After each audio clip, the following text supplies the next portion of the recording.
Welcome, welcome, welcome. We are back for the 7th edition of... No, it's not. It's the fucking 6th. I better go again. I've already fucked it up. Maybe I won't. It's the 6th one, apparently. So, Guys, I've not got all night, all right? Like, if you could try and like... You haven't even been introduced yet. Back in your box. Pipe down, bottom. Mystery guest. I went on French radio earlier in this week, and I can say they were actually more professional than this. So, Well, I do want to give a very warm welcome to our very good friend, World Series of Poker, Brackets, Europe, main event champion, Jack Sinclair. Welcome to the show. Howdy. How's it going? One of the topics that we sort of started discussing on the last show before our guest decided to disappear. By the way, if you stay till the end of the interview, you are already doing better than last week's guest. Gareth Chandler just left the building with about 15 minutes to go. Well, given the quality so far, I can't blame the guy. Can't blame him. But we did start talking a little bit about the ghosting scandal, which at the time we didn't have the extra bit of news about sort of Jungle Man's response to what he had done, and the kind of like, I suppose it's not great, sort of sorry, I guess, but lots of people should be sorrier. What do you think? Yeah. Well, I guess from Jungle Man's point of view, it was not so much a big deal at the time. Evidently, Perkins thought differently. My take on the whole thing is like, what? Like, are you shocked? Is anyone shocked that this sort of thing is happening? Like, if I came to you guys and I was like, hey guys, I'm in Russia and I found this underground home game from my friend Vlad, and it's all fish. It's great, and I'm gonna make millions of dollars. Let's go. And you go, and I give you, you can buy some action. What the hell are you gonna say? You think there's a chance that maybe something untoward might go on in this situation? I come back 2 weeks later, I'm like, yeah, I'm broke. I don't know how it happened. It was like they could see my cards or something. It was mad. It's like, if you're gonna play these private games online, like with these weird apps that no one's ever heard of, your Sunshine Fan, whatever, poker, like, what do you think is gonna happen? Like, Not to push back though, but like, that isn't what happened. Like, the two situations are a bit different from what you just described, no? I didn't follow the story too closely. My take on, but did you think Jungle Man had bought action in? No. I know. Obviously, Jungle Man didn't exactly act in the highest integrity fashion. My point is that the outrage over it is a bit. It's just kind of like, you're playing in online. You're just like, people are going to cheat you. It's like how it works. Like that's my stance on it anyway. I would do it like everything anonymous, or you just like, don't ban multi-accounting and just like let that be the case. If you trust people and have like your own private game, then that's great. But if you're going to play on an online site where people can multi-account, it's not easy to prevent, then it's going to happen. And then you should be. Well, you do make a very good point there, and I do want to bring Dara in on this, because I suppose, what's the point of a rule if it's not enforceable? And strictly speaking, no matter what type of regulatory body might oversee your poker site, ghosting's one of those things that's still kind of hard to do. Like, hypothetically speaking, if I'm playing poker right now and I'm going deep in something and I have a high stakes friend I can ring up on my phone, how the fuck can they make any sort of security measure against that? Is it unpoliceable? Yeah, or they could even remote control your computer and you can fuck off and have a sleep, like there's just no way you can ever stop it. So like, I don't know why you would be surprised that it happens, or, or outraged, or B, like, try and police it. I would just allow, because when you police something like this, or you attempt to police something like this, the only people you catch are the least sneaky ones, right? So like, you're gonna prevent like the like the goody two shoes people that aren't willing to, they're like too scared to do it. You harm them, you then prevent like the least, and then you just make the people who are multi-accounting like more shady, because they have to go around this rule, which is pretty easy to get around, but you just sort of like naturally select the most shady people playing on your site. So yeah, I mean, I would just have it like real names or, but even that doesn't solve the problem. But I like the idea of just letting people change their screen name whenever they want and just have it like that. Darren? I think that's fine. It prevents HUDs as well, which is you know, the way things are going anyway. Yeah, I do think Jack makes some valid points there. I mean, on the subject of it being unplaceable, because you can never really know you can never be sure who's on the other end of the line. I mean, I think the more regulated sites, let's say the sites who are more keen to catch people, they do use other techniques, like they use database analysis to see if somebody's playing style suddenly dramatically changes, for example. You know, they do IP address searching and all that stuff. So I think people are caught through other methods as well.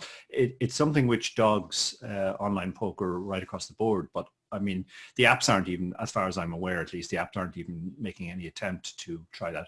Now, I have heard that some of the more established apps are starting to now actually hire the same sort of fraud and collusion stuff that the regulated sites have, which can only be a good thing.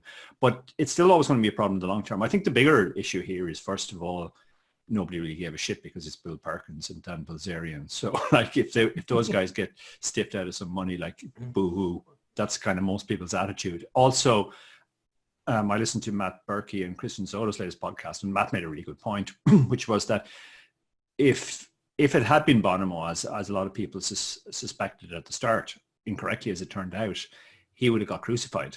But because it was Jungle Man, who was much more popular in the community, people sort of just, you know, gave him a pass, as it were.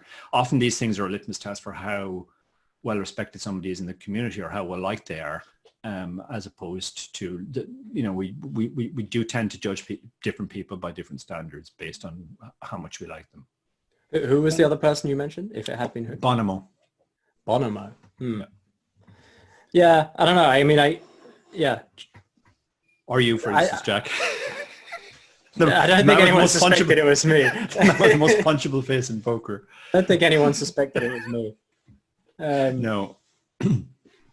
Yeah. Anyway, I mean, that's my take on it. I mean, the idea that this was like a bigger case than Postle was pretty funny, I thought. Yeah, that was ludicrous. Obviously, as the representative of a poker site, I knew all the things that Dara rattled off there about fraud and anti-collusion. I just wanted to set him up with a sort of softball question. There was no way, in any way, anybody who watches this could infer that I thought, well, just fucking, what's the point? Definitely just being a good host. Yeah, absolutely. On that topic. Yeah, but I would say, like, on that note, like, you know, they're gonna catch a few people like that, and it's gonna cost the sites a lot of money to enforce it, and it's probably not going to be very effective, in my opinion. Yeah, I mean, you'd see a similar thing in sports, I think. Somebody pointed out to me when I was an athlete that it always seems to be people from small countries who get caught at the Olympics taking the drugs. And, you know, it's fairly well known that some of the bigger countries like the US and Russia have practically had states, and the UK certainly when the Olympics were in London, had state-sponsored drug programs, and yet none of their athletes were testing positive. So it's one of those things where you're right. It's kind of the bottom end, which is always caught. Well, yeah, and also, I mean, that's another argument. I mean, I would legalize, or not legalize, but I wouldn't make it against the rules to do performance enhancing in sports. I mean, they never catch anyone anyway. And so, like, you just stop people that are too morally opposed to doing these things based on the rules from ever making it to the Olympics. I mean, everyone there's on drugs anyway. Come on, like, we all know this. Like, you know, that who's that cyclist guy that got caught? Armstrong. Yeah. What was it, like 7 years he was taking this stuff and never failed a drug test? I mean, come on, guys. Like we're all adults now. I think we could just let these guys take steroids to be the best athletes in the world. I mean. And then die of cancer when they're 42. Yeah, I mean, they're going to do it anyway. Right? They're going to do it anyway. And it's the same with the multi-account. You know, it's going to happen. Like, and you punish the wrong people by making things against the rules that can't be enforced. Well, on that cheery note, what's your favorite cheating scandal? Yeah, I don't know too many, actually. You know, for all my talk about it, I don't really remember any. I mean, I've not been in the game so long. People talk about this guy called Pot Ripper. I never heard of him. Someone told me once that a dude was going around at PCA, and when cleaners were in poker players' rooms, he would wander in and be like, "Oh, I just need to check something," and he would find if they had a laptop in the room, he'd install some software that allowed him to see their screen. Yeah, that was happening at the Arts Hotel as well in Barcelona. In Barcelona, yeah. I think, that was a pretty bad one. The other one you mentioned there was Russ Hamilton, Pot Ripper on Absolute Poker, who had a super user account. One of the original, well, not the original, because I guess poker did precede it, but it was a very early online poker scandal. I suppose made all the more famous by the fact that he was a World Series of Poker champion, which obviously, as we know, means you're probably quite a shady person if you've won one of them. He was WSOP champ. He was, yeah. Yeah. Sick. You come from a long line of unscrupulous. Hey, he wasn't WSOP Europe champ.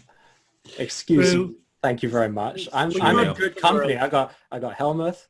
I got Ferguson. Mateos. Yeah. Do you get your picture on the walls of the Rio when it finally reopens? No, sadly. I know, but I'm on the King's screens every like 5 minutes apparently. Jesus. Yeah. That's what you want to see. No, I don't think I'm ever going to be in King's ever again in my whole life. But it's open, Lappin. I mean, I'm planning my trip. I'm trying to get there now. Yeah, it is open. They're running a 30 quid deep stack every night. So, guys, you've got to make hay while the getting is good. None of the pros are there. We can clean up. Yeah, 29 runners in a 30. Yeah, and the restaurant, there's no queues for the restaurant. Well, I do want to get to, obviously, we aren't playing live poker, and the chances of us playing live poker in the near future is very slim. There is, however, what seems like a never-ending online grind, whether it be every major site having their big festivals that don't end, festivals that kind of run into the next festival. They sort of just want to milk this cow until, I don't know, it's completely dry. How do you feel about the grind we've been put through recently, Jack? Oh man, it's brutal. It's just never ending. I just couldn't. I took like almost a week off last week. I couldn't take it anymore. It was. Did they really have to do them all at the same time? Like there was a week there where they had like the like the Winamax series. There was Scoop, WPT, GG series, like ACR's doing stuff. Like, Unibet Online series.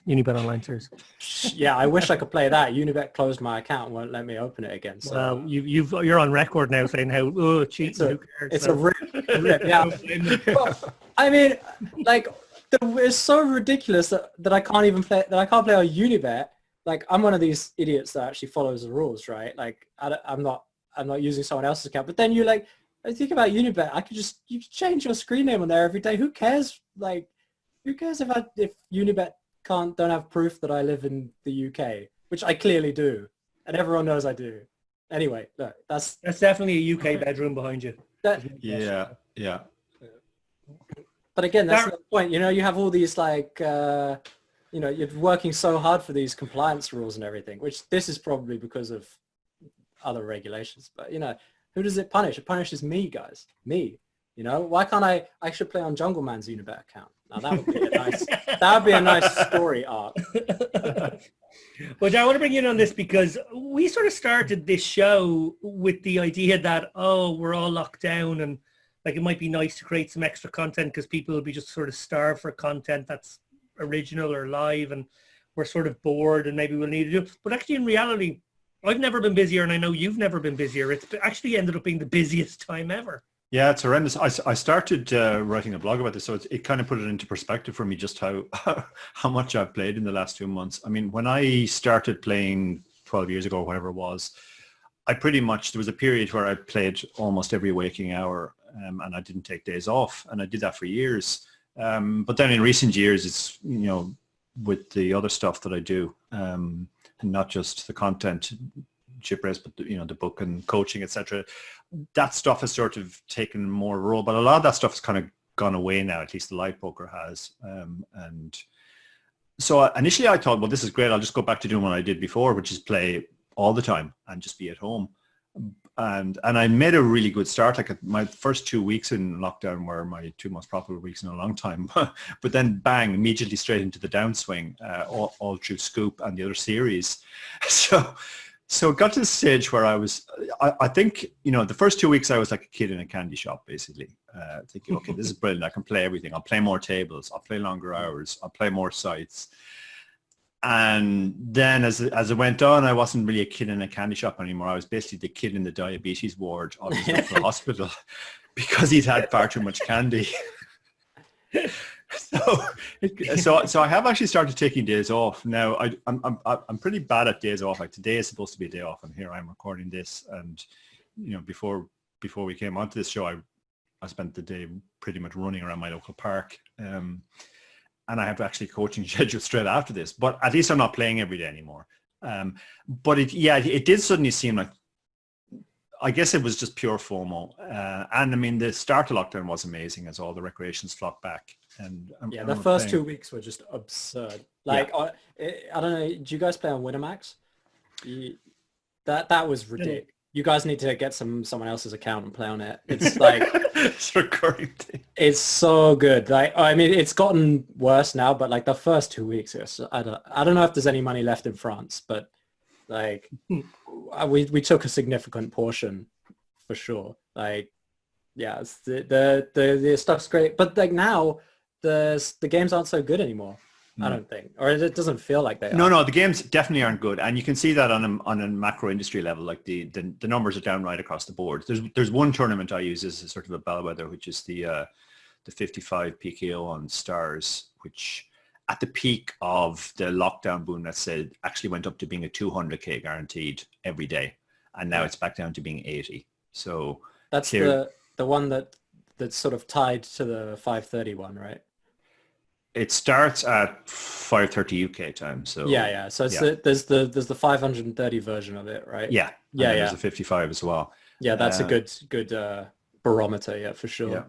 Yeah, I was looking at some of the stats from Poker Fuse or Poker Industry Pro, their kind of brother sister sites, and they do brilliant work actually. In fairness, Sam Bevington, Nick Jones, Anuj as well. They just crunch the numbers and they kind of paint kind of data pictures, which are much better than sort of waffly opinion stuff.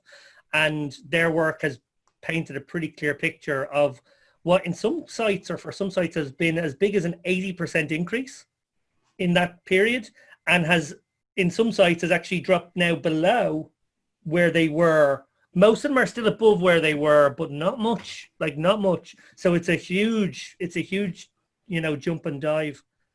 Yeah, I don't think this was unexpected, to be honest. I mean, I was talking to the other Jack Hardcastle before Scoop started, and we were kind of predicting that this would happen, that basically, the recreational money, there's only so much of it. There's a point at which they've lost too much and they just go away.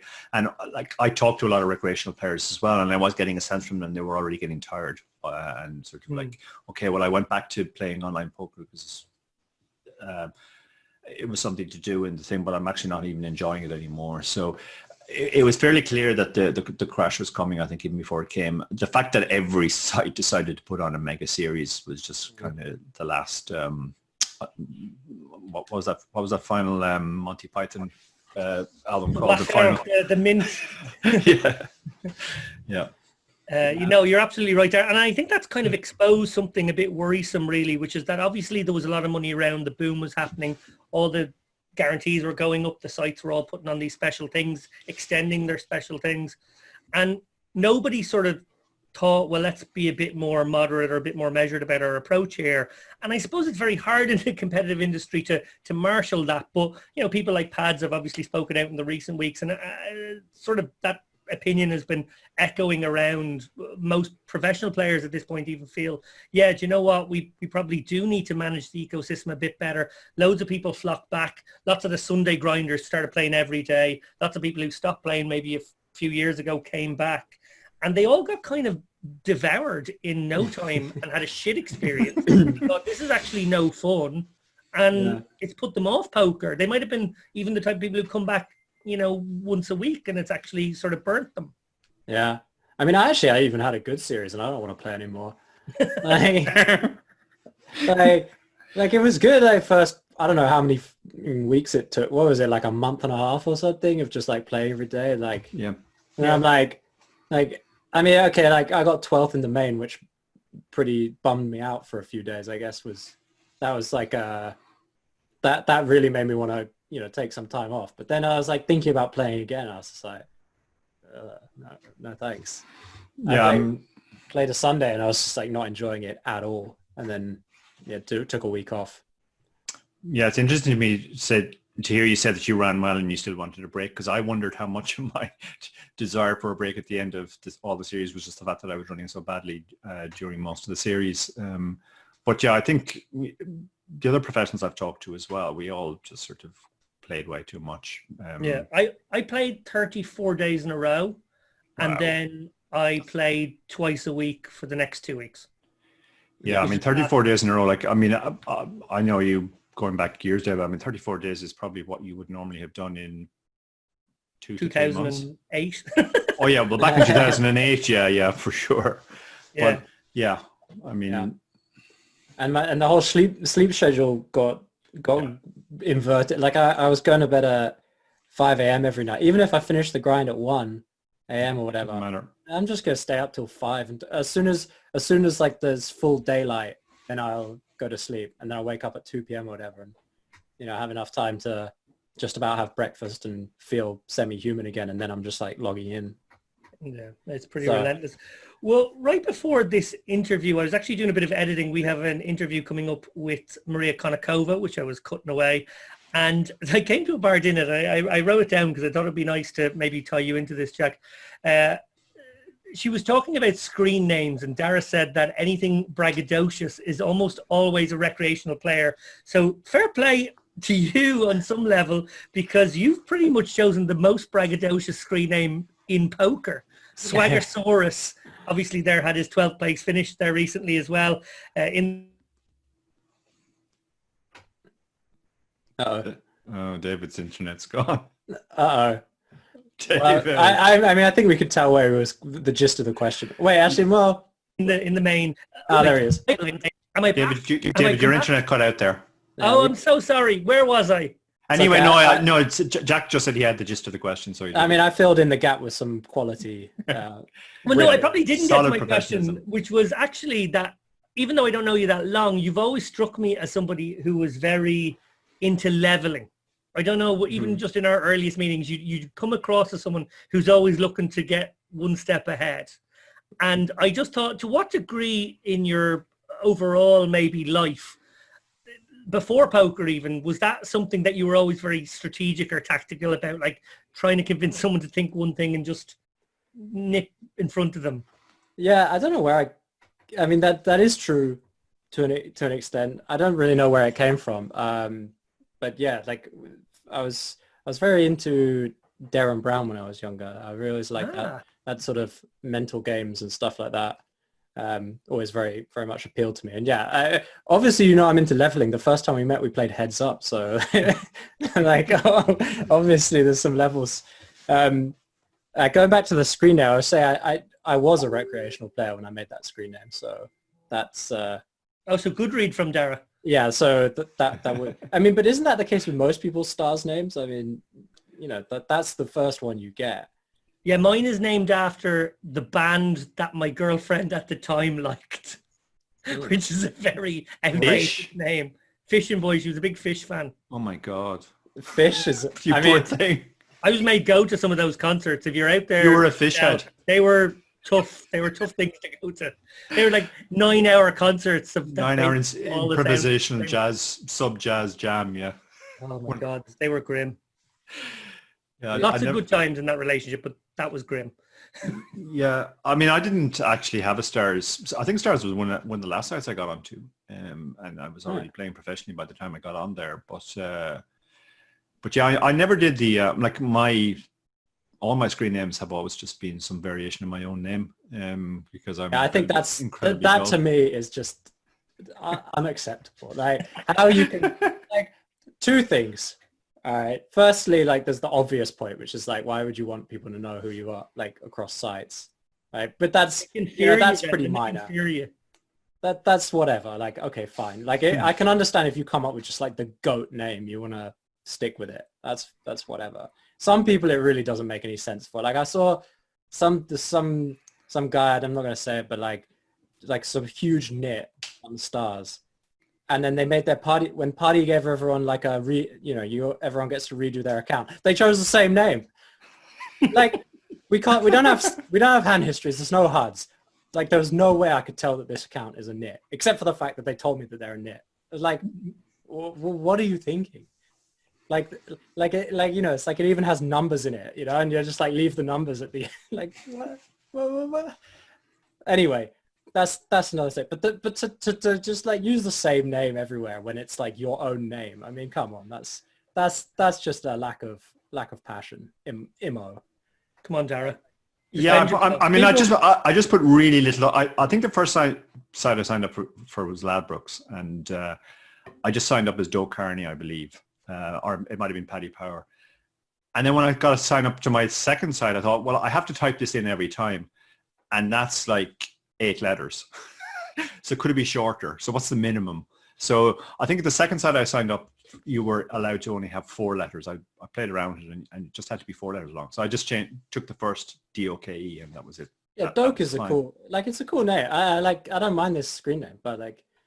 Yeah, but it is purely just a truncated version of my initial and second name. But yeah. I think my favorite is the people whose names are their phone numbers, because they've clearly just like typed the wrong information. Or like Vogelsang just has a bunch of numbers, yeah. and there's that guy with, I don't like these uncreative names. I think it's a solid read that these people play an uncreative strategy as well. Especially people that when it's their own name and they use it across sites, they're just going to be some boring satellite player or whatever. They play everything by the numbers, if they get, like, you never have to worry about them pulling some gangster bluff on you. Like they just play GTO, so they just know you can't exploit them, so it doesn't matter anyway. Yeah, that's what they think. So we take them to the streets, But I'm really proud of my screen names. I was actually really upset when they made us change our party one, because I love my party name. I almost just kept it the same, but I figured I wanted a new one, My party one was I used to be Gary Breenstein. Gary Breenstein, yeah, I remember. But I always thought you should have had a picture of Gary Breen rather than.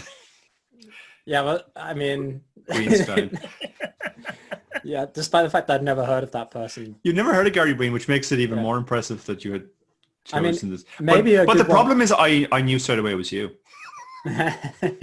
So your point about like having different names or different things, it doesn't matter. I still knew it was you.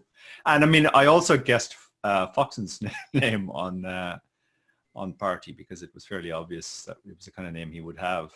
What, the fuck these guys, bro? Yeah. Yeah, I mean, I thought that was a sick level, actually, because it looks so much like it would be Foxen that you probably think it isn't Foxen. Ah, okay. No, I was on level 1. I was like, this is Foxen. Yeah, but Foxen's a leveler, like full levels. Except with his star's name, of course, which is Big Fox and then 2 numbers. Like, well, again, it's probably the first one he did. So. Right, that's what I'm saying. Like, you can't judge a book by its star screen name. Well, as much fun as it is to just shout out people's screen names, we're going to move on to another topic. I did notice, we were talking about GTO there a minute ago, you tweeted, you're an irregular tweeter, so it's a recent tweet, but that still could be like months ago. You said, fun thing about studying GTO is how often you find a line that would destroy your ability to sell action if investors saw you play it. Can you unpack that for me? Yeah, I like this. I mean, it's just a funny thing about when you start selling action for tournaments, especially like live ones where they're streamed and such. And so often you find yourself in a spot. Okay, not like it's not super common, but frequently you'll find yourself in a spot where you're going to make a play that no one except you is going to think is good. And there's then the other layer, which is when you like study GTO spots and the bot wants to play a line that's just so terrible in any real spot, like that if you tried to play it, you could justify it in theory, but no one who sees it is going to think that makes any sense at all. And I can't remember what the hand was. I think it was like the DTO thing wanted to check back a flush on the river, like on some unpaired board. It was just I mean, just atrocious, like really, really bad. And like, you know, you can tell me it's GTO or whatever, but like, it's just bad. Like sometimes GTO is bad, guys. I mean, that's what can I tell you? And then also sometimes you play a spot and you know you're going to make a good play, but it's going to look bad. And it's, you know, that's just the nature of staking. It's always like that. And it's also funny when people say things like, oh yeah, I wouldn't buy their action. I saw them do this. And then you're like, okay, that's one hand. And then you ask them some more questions about it. And then it turns out that they don't really know what the spot was. Like they kind of a bit hazy on the details. And then it turns out that actually they heard it from someone else, or they read it in they read it in like the online reporting. And so they didn't even have the stack size or pre-flop action or, positions correct or anything. And yeah, it's just the way it goes, like the weirdest things can stop you from selling action or make your action better even, just like the public opinion of people. Well, that's really interesting because Dara and I did our fair share of staking over the years. And I think we would have tried to address the issue you made there where we were very detailed, I guess. I probably have to credit Dara Davey most on this one with sort of stat tracking people. And then, we would do really long sort of hand history analysis of the players we were either going to take on or were taking on and kind of coaching while we had them. And Dara would have spent a decent amount of time sort of bringing that principle into our stable, I think, as well, Dara, where, we weren't going to be kind of judging people on the one hand. We had a variety of different styles in there, but like you can't really ever sort of go, oh, well, yeah, but he did that one thing on the final table bubble of the this or whatever it would be. Mm. Yeah, we definitely staked players who had very different styles from us, and we were always very open with that. And if they played a hand not the way we would have played it, we just assumed, well, that's part of that's their style. I mean, you might ask the guy about it and ask him to explain it to you, but it wasn't like, no, that must be bad because it's not something we would do. It was certainly a very different experience, I think, for all of us. Anytime we were rating Kevin Killeen in particular, I think in live tournaments, not just the way he was playing hands, but just the sheer fluctuations of his stack were something that we were not really accustomed to, where like, oh, he's chip leader now. Oh, he's short on the bubble. He might actually bubble this. Oh, he's chip leader again. So, but different styles work in poker. That's the beauty of poker. And if you don't understand somebody else's style, I think it's very problematic particularly when, not very good players or recreational players get involved in staking and then start thinking that it somehow gives them some sort of say in how the player should play. I mean, if you're buying somebody's action, you're buying that player as they are. And if somebody invests in me, for example, I mean, it should be pretty obvious they're not getting Phil Ivey. And that's what they're buying. And if I play in my style and it's not their style and they think that's bad, well, tough, because you knew what you were getting. But yeah, I think it's one of those things, and we've talked about this a lot in the past, David, that we both, when we are selling, we much prefer to sell to other, good top class players, because they're the people who will least question you and who will least give you grief. Whereas it's like the guy who barely knows how to play poker, who buys 1%. And then, he reads you bust out on Poker News and he's like, could you not have got away from the kings there? It was obvious that the guy had aces. Well, I was actually involved in an almost like scamming scandal about 11 years ago when for the first time in my life I sold for live, which I'd never done really because I was always playing online. I might sell a little bit for a big one online or whatever it was. But this is like 2009 and I sold maybe like a 5K package to play 501Ks and maybe 2K in Foxwoods at the WPT something or other. And I remember this guy bought like 1% or 2%. He had like $100 of the whole thing. And on the last day, I had my aces cracked by kings and I was going to bed and I just posted on the forum a little thread just saying, just had my aces cracked by kings, feel a bit good about it because I'd kind of lost a bit of money on I think I'd only cashed one of the tournaments. And I said something like, I'll settle up with everyone in the morning. I hope that's okay. And I went to bed and 12 hours later, this guy was outing me as not paying and not willing to pay. And I'd lost most of his money anyway, actually playing. So I think I owed him like 24 quid. And he had just like spread my name all over forums on the internet saying that I tried to scam everyone and I would run away and I was never going to pay I don't know what it was, like $800 in rebate people were going to be getting. Yeah. It's always the smallest percentage guys that have that's the worst thing. Yeah, just don't sell to people for less than a certain amount. That's normally the That's probably good advice. Actually, it's funny you mentioned Colleen there, Dara, as well, and I suppose Kevin was an early adapter to the very wide defends in the big blind. They wouldn't be considered wide now, but at the time, if you cut back to like 6 or 7 they years might ago, be. they might have, I do remember a 9-3 off against an under the gun open. I do remember that one too. But he used to call them fine defense, fine defend, and we would just be going like, Kevin, it's Jack 2. What are you doing? And he's like, fine defend, lads.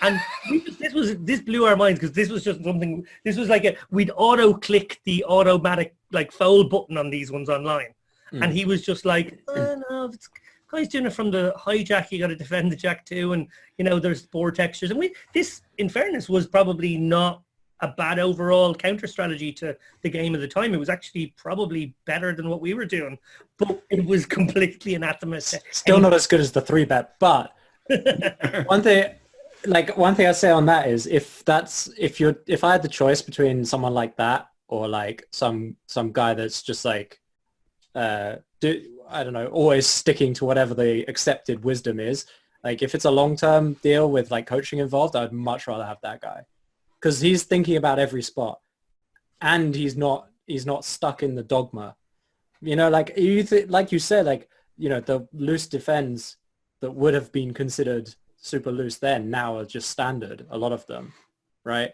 And like there's so many hands where in 5 years time people are going to be like, oh yeah, it's just standard, where now you play it and people are telling you like, that's not a thing, you can't do that. And these things are changing all the time, like the people will tell you punted in some hand where like I don't know how long ago it would have been that if you said that let's say you 3-bet jam 40 big blinds or something in some spot, you just 3-bet jam 40 big blinds. There was a time where people would be like, no, you just don't do that. That's a punt. That's always a punt, And I mean, I don't know. I haven't been around that long, but like it feels like that, these sort of new concepts that come up from the solvers or whatever.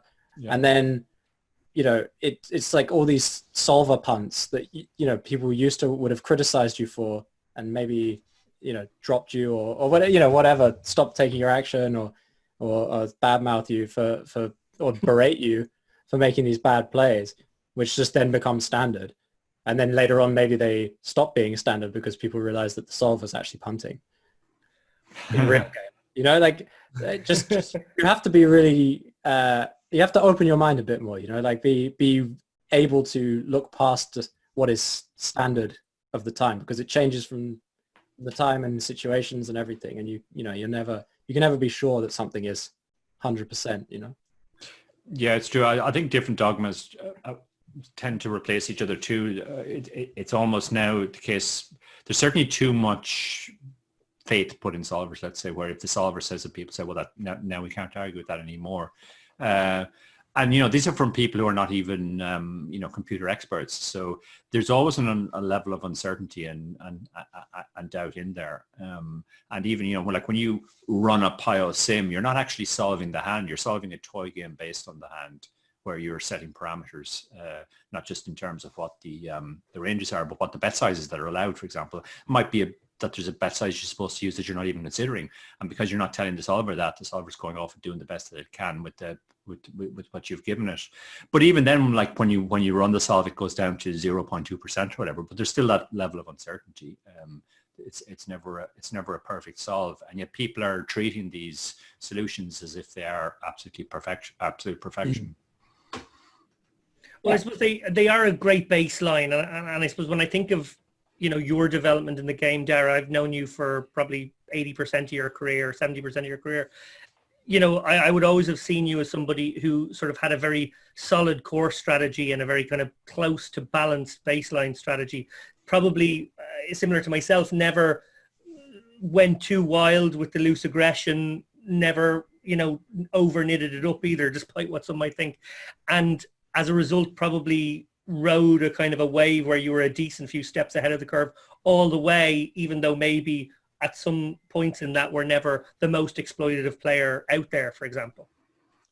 Yeah, sure. I think, we talked about this before as well, how the game has changed in the way that people learn it. When we started, it was very much sort of like, there's a couple of really bad books out there that you could read.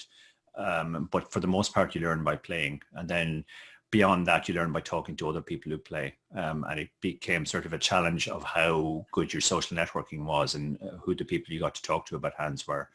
But then the solvers, and then, obviously we've gone through the sort of training video, training site revolution as well, which also sort of has produced a lot of people who think in exactly the same way. They saw it in a Run It Once video and they think, well, this is gospel now. And then on to the solvers. But then people use solvers in different ways. And some people use solvers better than others. And that's always been the case. It's always been, some people learn better from videos.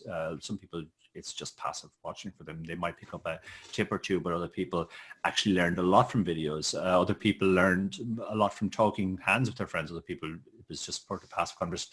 It's always been the case that some people are better at whatever the new learning tool is.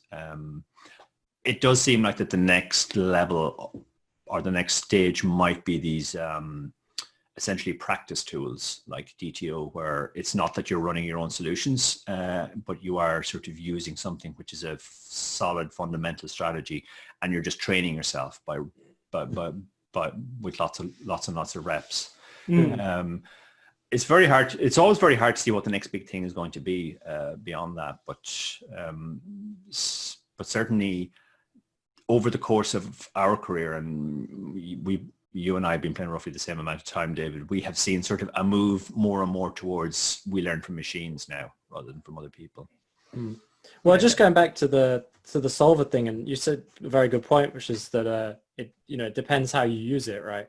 And I think that one of the issues is that I think people are using them backwards, or not backwards, but sort of the complete opposite of the optimal way, which is that the best thing about solvers is that they come up with good ideas, and you can take a lot of general ideas from them, like some spots where you can check like what kind of hands it likes to 2x pot jam the river.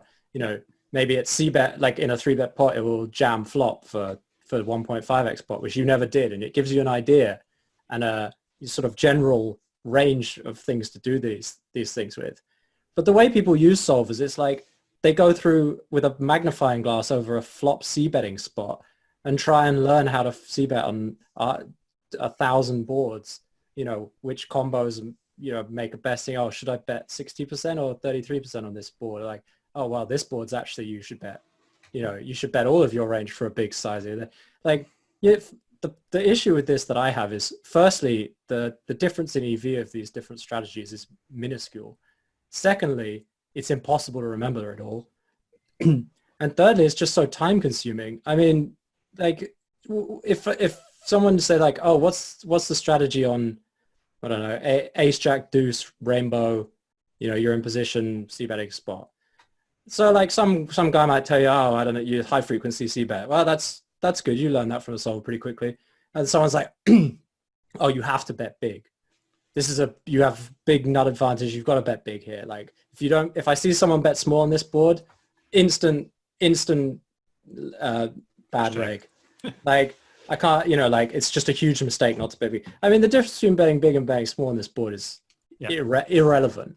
Like, you're supposed to bet 100%, but, even checking back on this board is totally fine. Like it's not going to change the EV. Best thing to do on this board is look at it once, find out that, you can bet a third with your whole range and that's fine. And you're not going to lose any EV.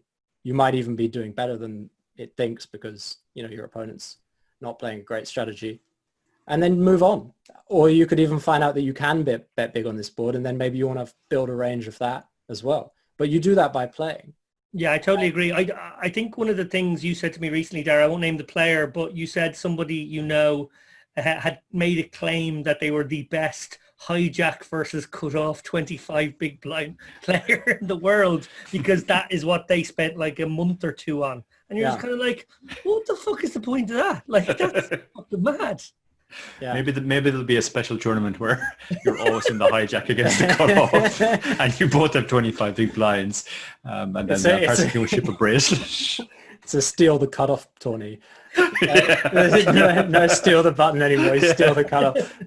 I just have this imagining of that person sitting in a tournament for like, a day and a half, and then eventually they had 25 bigs, and that was the effective stack with the cutoff, and then they just thought, now it's me.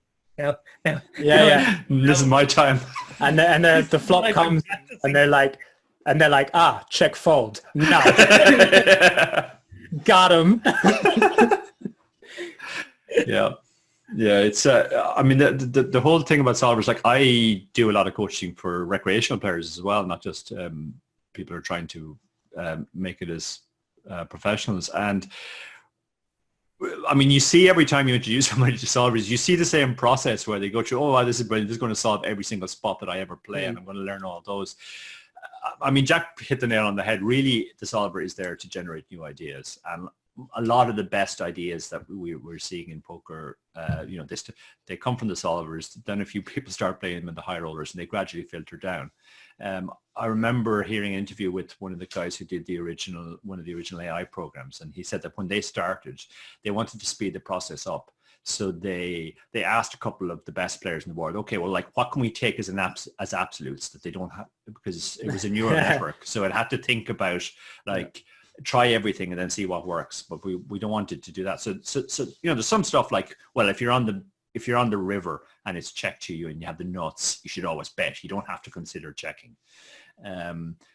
That's a good one. That's literally the only good one. They were also given stuff like it's terrible to limp from the small blind, which is what people believed back then. That you should only either raise or fold from the small blind. So they programmed that in, and the AI hit a wall where it just wasn't getting better because it was having to pit its ham-fisted strategy. So they literally went back and just threw all of that out. They got rid of everything, and they just gave the AI the rules. These are the rules. Now play against yourself a couple of gazillion hands, and then we look at the strategy. And that was the only way that it improved, because humans do have all of these. We have one man's intuition is another man's cognitive bias. We have all of these things. Oh, good one, Dara. I like that. Which we think are correct, but they're not. They're just things which have worked for us in the current paradigm. Now the solver sort of did cut through a lot of that stuff, and you saw plays like the triple barrel with the pocket twos on the ace king queen jack X run out. I know. And all these fine plays which have come from solvers, that's basically what solvers are much better at. Jack hit the nail on the head when he said you should be looking at it and seeing like what hands the solver wants to bet on certain boards, and then try and work out why. The why is really the important thing. Because if you can work out the why, then you will see another similar board or a similar situation coming up, and you'll be able to apply that. Otherwise, all you've learned is specifically what to do on the ace 10-2 board when you're the cutoff and you've been 3-bet by the hijack, and or the other way around, and you bought up 25 big blinds. But that has no real practical use. Yeah. I mean, it's a great tool, but I think it's taken quite a lot longer than it should have for us to realize how to use it properly.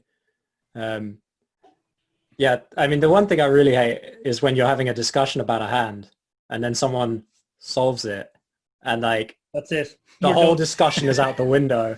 Like, oh, I think actually betting small here is quite nice. You can, it has a lot of utility, blah, blah, blah. And then someone comes in with that, well, actually, solver says it's a big bet. Yeah, but then there's always node locking. It's like, I was talking to Marley the other night because she had an argument with Spraggy over a hand, and Spraggy was convinced that the hand was a check, and she was convinced it was a pure bet. So she ran it in Pio, and Pio proved her correct. Proved in inverted commas. Yeah. But Spraggy's response was, I'm going to node lock it until I'm right. Yeah, exactly. That's a nice one. I would say one really nice thing with the solvers is on a flop, if you have a thought like, oh, I'm sure that this is the correct play, and then you check and it says and it has a different strategy, and then you node lock it and it still says it's no, and you keep node and you go and you just can never make it what you want it to be, then you should consider that you're wrong at that. And I have had that or get a new Pio solver because maybe that one's broken, and make sure that there's not something wrong. No, then you have to check it in simple post flop, and no, then 5G is obviously messing up your computer. Well, look, I want to get to one final topic before we let you go, Jack. I know your time is very, very valuable, particularly on we're doing this on a Monday night. I probably won't come out until Wednesday. Well, you'll see my invoice shortly. Okay. It'll be hitting your inbox anytime now. I think you'll find my rate is most unreasonable. Well, look, a lot of the lockdowns are sort of being lifted country by country. I'm in Malta. Actually, we've completely lifted it. Dara's in Ireland. There's kind of a partial lift or a sort of a loosening, if you like. Phased lift, yeah. A phased lift, yeah. But the one thing that remains is we're almost certainly not going to be playing a real WSOP this year. Maybe we will, but it seems very unlikely. I think they just announced it. They moved it online, right? They moved it online, and they're doing the thing on GG, and I think they still are holding out hope that maybe they haven't completely cancelled the idea of a fall thing, but let's be honest, it seems unlikely. And even if it did happen, I don't think, I'm certainly speaking for me and Dara, I don't know you, Jack, I know you're a bit of a bracelet whore, wouldn't be worth it. No, I'm not. I already have one. Well, that's exactly, we've never, so we're obviously not. Yeah, we have one bracelet between us.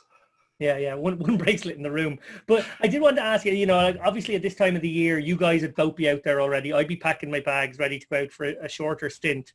And like, are you missing it? Is it, Darren and I have spoke about almost like the lack of fear of missing out is kind of nice, because actually maybe that was quite a driving force of like, oh no, other people will win them, and then I'll see them winning and I'll go, oh, maybe I could have won one if I'd been there, but that's not possible now.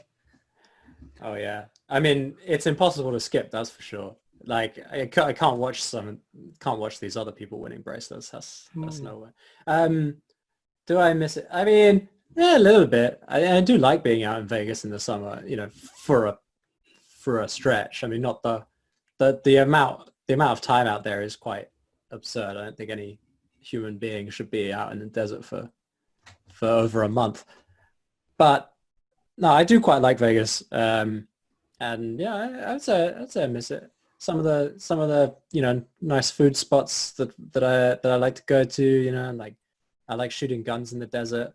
It's just like a tradition now. I want to go see the Absinthe again. That show's great. That's a tradition. Yeah, I mean, it's like a tradition. That is what I'm getting at. And yeah, I do miss it. And also, I like having bracelets, and money.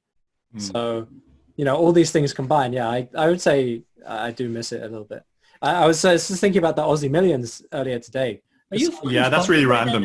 That's just incredibly random. No, guys, I forgot to cut my hair, but I set a date. I was going to cut my hair today for the interview, and like the clippers are charged. I washed my hair this morning. The whole day was clear. I cleared the whole schedule. My expensive time was reserved to cut my hair, and I just didn't do it. So the hat is the obvious answer, and I quite like this one. It's pink. It says Aussie Millions on it. I mean, what's not to love? But anyway, the point is, someone asked me today when I was last in Australia, and I couldn't remember if it was this year or last year, because it just feels like so long ago now. Like, and yeah. Wow, yeah. I just feel like, yeah, come on, let me out. I want to go gamble face to face, mano a mano. So yeah, I'm trying to get out of the UK. That's my next strategy. I've already ordered the test because I need a certificate to prove that I don't have COVID to get into Europe. So, to get to Kingdom. Yeah, I don't think they're ever going to allow the British people out because it's over. I actually thought you were traveling tomorrow, Jack. That was my plan, and then I found out that I need this certificate. Okay. Okay. So yeah, we could have. I know you wanted. We could have done this tomorrow afternoon. Well, yeah, but I made day 2 in Winamax main event, so I got to play tomorrow. So I just set up another sick brag from Swaggy. Yeah, thanks for that one. But yeah, so yeah, I do miss playing live. That would be the main thing I would say. Like, I'm so sick of playing online. These morons. Like, like at least live players don't like have this pretense of being good. Like there's Like, yeah, these live grinders, they joke about how they're bad, and like we just play live, like I'm not gonna play online. Oh, that's scary. And then you play online, and it's just like these guys think they're good, and they're just like embarrassingly bad. Like I'll fully admit that I'm like pretty bad, but this the quality of stuff going on online is just unbelievable. By the regs, I mean, like the Fish online play pretty good, in my opinion. Like they put you in some tough spots, and Fish, like yeah, the Fish online definitely play better than live Fish. That's for sure. Yeah, I mean, that's they have to, because otherwise they don't survive for very long. Yeah. Some of the Fish online are absolute gangsters, and I'm like, I mean, I don't want to talk about hands or anything, but there was just this one, this one hand just comes to mind where like I had a full house on Winamax and overbet shove river, and the dude just went deep into the tank, and I'm thinking like, okay, this guy's French, so he could literally have any, like he could be slow rolling, he could also have a lower full house and trying to go for like the French slow roll. For like, if you don't know what that is, the French slow roll is like French players will snap call you with bottom pair because they think you're bluffing, but they'll tank call you with like top pair nut kicker because they're that's just how they think, Well, yeah, it's the French slow roll. Yeah, they want to look good if they're actually behind. Yeah, they want to be the hero, I can There appreciate goes our French audience anyway. I mean, I'm not saying anything yet. This guy, he tanked infinite time, and yeah, it was just a hand I got called by Jack High, and I was like, damn, like if this, like, not like a good Jack High either. No, it was 10 high. That was it. It was 10 high because I had the full That's house. the worst Jack High in my the experience. Jacks. Yeah, he called me with the 10 high on like a queen high board or something, and yeah, and I remember thinking just like, man, these Fish are just absolute gangsters online. Like this happens live as well, to be fair, but like at least online the Fish, like they're trying, the regs just aren't trying. It's just painful to play with these guys. Yeah. Jared, back to my original question, how sad are you about the no WSOP? Well, similar to Jack, I kind of miss the experience. I don't really miss the actual experience of playing live because I've never really enjoyed that as much as online at any point in my career, and as my career has gone on, probably got less and less enjoyment out of live poker per se. But it's all the stuff around it, meeting people. I don't like saying nice things about Jack, so I need to be careful. But Jack is very, very good at enjoying himself in different locations, and not in just the sort of stereotypical young poker player way of going to nightclubs and hanging out with hookers and doing lots of blow, but actually, enjoying himself in Australia, enjoying himself in Vegas, etc. And you meet a lot of interesting people at all of these things, and you certainly have great nights out. We were talking earlier, David, about when the Hippodrome opened, for example. That was a great night out for us. We were talking about something slightly different related to that. Well, yeah, there was an aspect of it, for sure, but it was certainly good fun, I think we can say. Sorry, what opened? The Hippodrome. Well before your time, Well Jack. before your time, Jack. Everything's before Jack's time. The Hippodrome. No, I know this. I've heard that name before. It's the live casino that's in London. Of course, yeah, I've been there. Yeah, we were at the opening night. Yeah, I almost played there. there was that some tournament in London I played. It was 2K, and it said it was at the Hippodrome. But then you get to the Hippodrome, and they're like, yeah, you have to walk down the street to some lesser establishment. We don't let you fucking tourney players in here. So that was my Hippodrome experience. Yeah. I thought it was like, my mind went, because you were talking about strip clubs. So I was thinking like Hippo, Rhino. I thought you were going like in that direction. Well, actually, I mean, before it was a poker club, Hippodrome was essentially, it was Stringfellow's main place in London for a while. And before that, it has quite an interesting past. Before that, it was a jazz club in the sort of golden era of jazz. So it's been around. It's kind of gone down over the years from sort of like cool, sophisticated jazz nightclub through strip joint to now casino. The bottom. We finally hit the bottom. Yeah. at least Stringfellow had some class. Yeah. Yeah. But I totally agree with you, Dara. Like, obviously the poker is great, and you know it's really fun to play a game for a living. But time and time again, and I think certainly when you look back on a career, look back on the last decade or whatever it would be for us, it is always back to people, isn't it? It's always back to those stories of like fun nights out and relationships you've made with people that have sustained, and sort of maybe big wins that you got to rail of theirs, or maybe once in a century you might win something yourself. No, it's not, you know, Jack. You Yeah, know, that's some. you took away my only chance of winning something recently, so. Yeah. Do you want to see the trophy? I have it. Oh, yeah, show me your JP Masters trophy. Good times, good times. Yeah, you're right. It is all about the people and the trophies. I have no doubt that you do not think that at all. No, I agree with that. I would agree with that. Like the, you know, railing friends winning stuff is just, you know, it's great. It's almost like, is it better than winning it yourself? Hard to say, you know, hard to say. Well, very hard for David. I think I have more wins tonight on my record, but they're just shite wins. So, like, who cares? Which one of you has the bracelet? Neither of us. He's just trying to troll us now. Oh, I thought you said earlier that... We said one between the three of us, Jack. I Such saw... a dick. He's Sorry. No, that was genuine confusion. I could have sworn you were talking about the two of you, and then I was like, I remember Dara told me he was heads up one time. Yep. Dara got real close. Yeah. Well, yeah. Heads up, like 12-1 down. Well, I came 25th out of 11,000 people in one. That's my best. That was the giant. Oh, what was it called? It had some sort of Colossus, maybe? Colossus. No, it wasn't Colossus. It was. It was one of those things, though. It was one of those ones where they had like all the day ones were on a Friday night, and then. Fofty, Big Fofty? No, it was the year before that. It was the year before Big Fofty. So 2 years it was ago.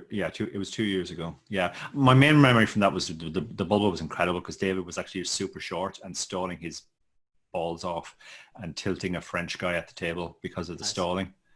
And there was just some amazing interaction between the two of them. Oh, tell that story, Doug, because that was great. Yeah, I mean, you were doing all the tricks were out, all the stalling tricks, the dealer dance where when the dealer comes in, David stands up to let him in, but actually blocks them from getting in, and then just sort of a left to right movement. It's like oh, and it's just, that's a good 40 seconds gone.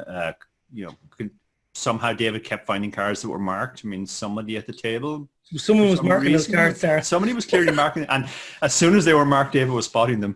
And yeah, the French guy was losing his mind and accusing him of.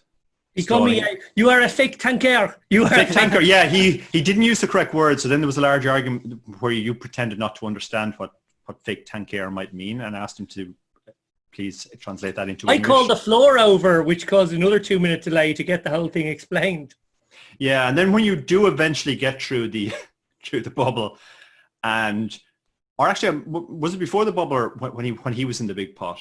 No, yeah, it was right. So then, like, we were on the literal bubble. So we were like 4 off, 5 off. I was stalling away. Yeah, so they get to go like 1 off, and he gets into an insanely Mickey swinging like big stack pot with the other big stack. And the only guy who covers him, basically. The only guy who covers him 5-bet shoves, and he's in the tank. And about 12 seconds goes by, and I was like, clock. You're a fake tanker, and he's like in hell going like, oh my, like he's thinking of folding queens here, and he's like hating life, and I'm screaming at him, clock, this guy's fake tanking. Yeah, good times. But somehow you spun it up after the bubble. So yeah, I do remember you had that. You were down to 3 or 4 tables. It was actually getting quite exciting at that stage, but everybody had about 4 big blinds. So that was it. It was a limit to the excitement. Had 10 bigs, and I had 5. Sick. Anyway, do you want one more story about pissing off French people? Go on then. Since we're on this, like, I don't know. Yeah, why. we just released the book in France, so please. Yeah, this is. Like, I'll say it again. I have nothing against French people. I actually really like French people. You know, like. Despite my English upbringing, you know, like I managed to overcome it, and like I even have like token French friend, you know, like it's anyway. I'll tell you the story. Yeah. This was in Australia at the Aussie Millions, the sponsor of this episode of the Chip Race, and someone told me this rule where in Australia, if you throw one chip in but don't say anything, it's not a call until they verify with you that it's a call. And this was also back at the time when if 5 people queued up for a late reg, then those 5 people would go to a new table, like, because that was how they did late reg. They just got like a new ticket and that was it. They just handed out to the next 5. So the table was just like me, Martin. This was a 1K Aussie dollar mixed max event. There's 6 people at the table. I think it was like me, Martin Finger, Alex Foxon, some other reg, I can't remember, and this one French dude. I didn't know he was French. I just thought he was some other reg, right?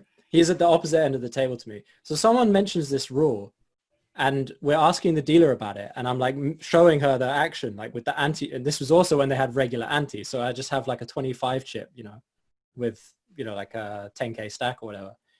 And we're showing her the action. Then we call the floor over to explain the rule to the table because no one can believe it. They explain, yeah, if you throw one chip in, it's not a call. You have to say call, the dealer has to say. Okay, so that's like 20 minutes. The only conversation at the table has been the one chip call. I then get into this pot against the dude at the opposite end of the table. I check to him on the river and he bets. I haven't thought about whether I'm going to call or not. All I'm thinking is I'm going to do the one chip thing. And it's going to be so funny and everyone's going to laugh and I'm going to look, and they're all going to be like, we're all going to have a good laugh about it later, like that's what's about to happen. So I grab a 25 chip, the smallest chip in the tournament, and I just flick it in, like practically laughing. And he just immediately goes, I flop nuts. Oh, God. I flops the nuts. And I'm like, no, fuck, I've seen it now. And the dealer is looking at me like, did you call? And I'm like, no, no, I didn't call. And this guy is not aware of what's going on. It's at this point that I realized that he's French and just didn't understand the conversation at all. He just wasn't paying attention because it was in Anglais. So they call the floor over. The floor says like, no, it's not a call. And I'm looking at his tabled nuts. And I'm like, well, it's not a call. I fold. And and at this point, he's like, this guy is Angleshoot. And for the next like hour and a half, like periodically a French person would come to the table and he would lean over the guy's shoulder and they would speak in French and he would gesture in my direction. And I was like, look, and everyone else at the table thought it was funny and we all did have a good laugh about it later. But that one dude, he was not best pleased. But anyway, I think that's why they changed that rule. So happy ending. And to Jack's incredible rule. Yeah. There's no more anti-chips either. It's a big blind anti there. So I'm a force for good ultimately. You may have to break some earths along the way, but we get there. Well, Jack, you really are a force for good. And Darren and I thank you very much for coming on our little web show tonight. You might have made us do our only nighttime web show that we're ever going to do. We usually record these at 2 p.m., but you're a very important person, so we were happy to go with your schedule. Even though it turns out he's not actually traveling tomorrow.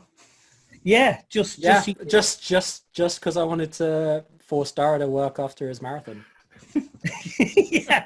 Darren just ran like 42 miles. Yeah, I'm literally sitting here icing my foot. Nice. I'm not going to show my foot now. I did that on Instagram once, and I quickly found out nobody wants to see my actual feet. But especially not me. This thing has been under my foot for the entirety of this interview. So, how many miles did you run today? 32. Jesus. I was thinking today about like one of my least favorite physical activities, and I think running makes it into the top 5. Like I think that's true for most people. Yeah. I mean, the thing about running is like it's very unpleasant for the first 20 minutes, even when you like it. It's just your body doesn't like doing it. So, and that's a fairly well-known physiological fact. But then once you get past that, it's kind of okay. Yeah. Your body complains, and there's a very easy way to remedy the offense to your body. Like. You just chill out. Hey, you just sit in your room with your 9 guitars and your books on slightly different leveled shelves. Trying to And book flights to Rosvedov even though you can't travel because you don't have a certificate. stick on your Aussie Millions pink cap. Yeah. I mean, that's epic. One Like, of your friends. I mean, Yeah, do you remember? and Do you remember, guess what- David? Sorry. Do you remember, David, when we were started playing? We used to like point at the lads who were like the wannabe pros. They were always the guys who came on with all the gear that made it look like they were sponsored, but they weren't actually sponsored. That's exactly what I thought when we. Nice. And Jack isn't sponsored, so that actually holds perfectly. Unlike the two of us. No Yeah, bracelets, Dara, but we are both sponsored. True. So But my feet feel great. on that note, Jack Sinclair, Darrow Carney, thank you so much to you both. It was great fun to talk to you tonight. Take care. Ciao for now. Thank you.